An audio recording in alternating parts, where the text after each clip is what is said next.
I'm your host, Bridger Kroos, and joining me is Trey Sterner, the head of scouting for NXTPRO. Trey, let's take a look at the NXTPRO side of things, and specifically the 17U division. It's been a busy spring for these guys from late March now to late May. They have one more week, and then they have all of June off. So which players so far in the season, Trey, have really impressed you? Yeah, I think I got to start with Amir Danforth of Team FVV.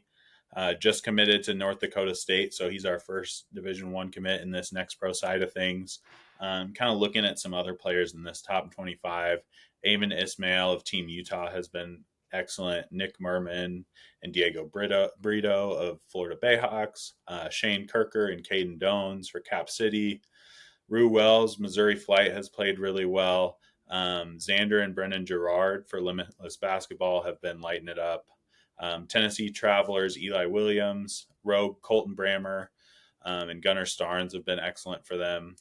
Build Your Way has been a new team this year, but they've been a surprise so far. Honestly, their starting five has all been really solid. Marquis White, their big man, has been very good.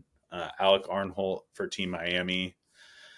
For Factory, Adrian Stubbs, TJ Harris, and AJ Harris. I could just go on and on with this next pro list, but those are some of the top guys so far in this spring session.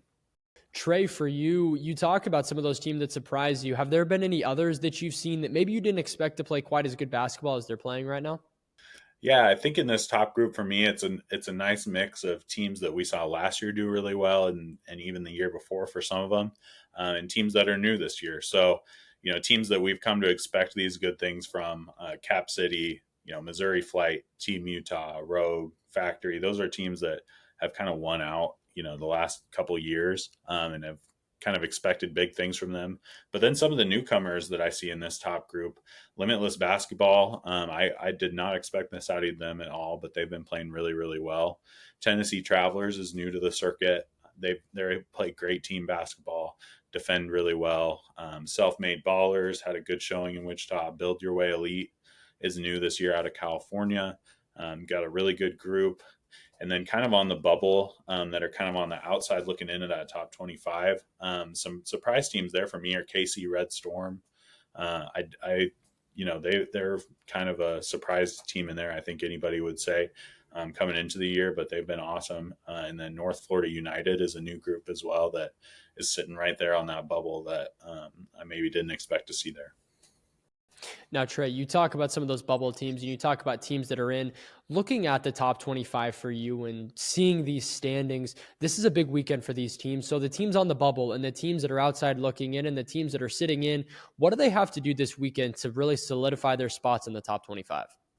Yeah, I mean, when you look at the margin of error here for the top 50 or so teams, it's not very big. So you've got to win your games this weekend. I think, anything under 4-0 or 3-1 is going to put you in some danger there, especially if you're in that, not in the top 20. I think that you've got to really look to win out this weekend, or you are kind of putting yourself in jeopardy. So everyone's got to come to play this weekend for sure, bring their best, and put their best foot forward. Now, Trey, for you, long break in June, and some teams really like it, and other teams can kind of struggle sometimes with that big break. So for you, any advice for these teams on how to stay fresh in what they should be doing in June, getting ready for July? Yeah, I mean, I think definitely take some rest for these guys. It's been a long spring. A lot of them have played a lot of games. So getting healthy, taking some time to enjoy your summer like a high school kid, have fun with your friends, those sorts of things. But then I think getting a different setting with a lot of the Scholastic Live periods is also good for them. Kind of play with some, maybe not new players, but play with different players than they're playing with right now. Get some different input from their high school coaches, work on some different things, with their high school staff. So I think, putting your best foot forward there and getting in the weight room and getting your body right is a big part of this. Now, Trey, for you, when we look at a few specific teams that have really impressed you so far, you've talked about some of the players in them, but teams like FVV and the rest of those great teams, what have you thought about them so far this season? Because even though they've played great, like you've said, you've come to expect this with these teams. So what have you thought about those big time teams that you see on the NXTPRO side of things? Yeah, I mean, I think we saw in Wichita Like these teams can compete with anybody. We had a lot of Pro 16 versus Next Pro games. A lot of them were competitive, decided within 10 points. So I think, one of the biggest differences maybe is size with those two groups. But these teams do a great job. Like I'm thinking of FVV specifically and Team Utah of kind of pushing the pace, playing fast, applying pressure defensively, kind of turning things in their favor that way. Factory is another one that I think of that like really executes their offensive actions, gets out and plays in transition. So I think they just kind of take what they can get on offense, especially when they're playing those, Pro 16 squads who maybe have bigger guys, maybe some better athletes that will probably be at Power 5 schools. But like you look at teams like Rogue, they find a way to get it done. They're very disciplined on both sides. They pass the ball really well. And, there's not a team in this top 20 that doesn't have good chemistry with each other. Like when you talk about, seeing your open teammates, making rotations on defense, playing hard all the time, like that's pretty consistent in this top 25, top 40 range. Now, Trey, for you, any specific teams on the bubble that you kind of predict that could end up making that jump into the top 25? Yeah, looking at it here, Family is as a team that I think, they're always strong. They were really strong last year, so I think they could make a jump into this. Jalen Wells Elite is someone that I've been really, really impressed with all year. They've played a really tough schedule lately in Memphis and Wichita, so I think maybe getting back to some more regional games could help them kind of boost that record a little bit in those first couple of weeks of July.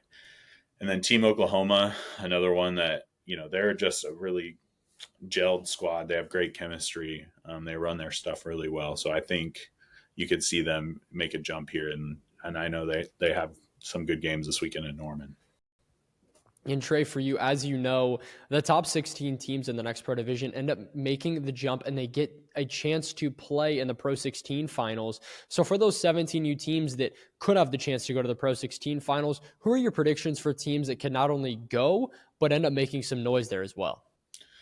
Yeah, I think looking at this list, the Bayhawks have kind of proved it all year. They're a really balanced squad. They have the size to do it.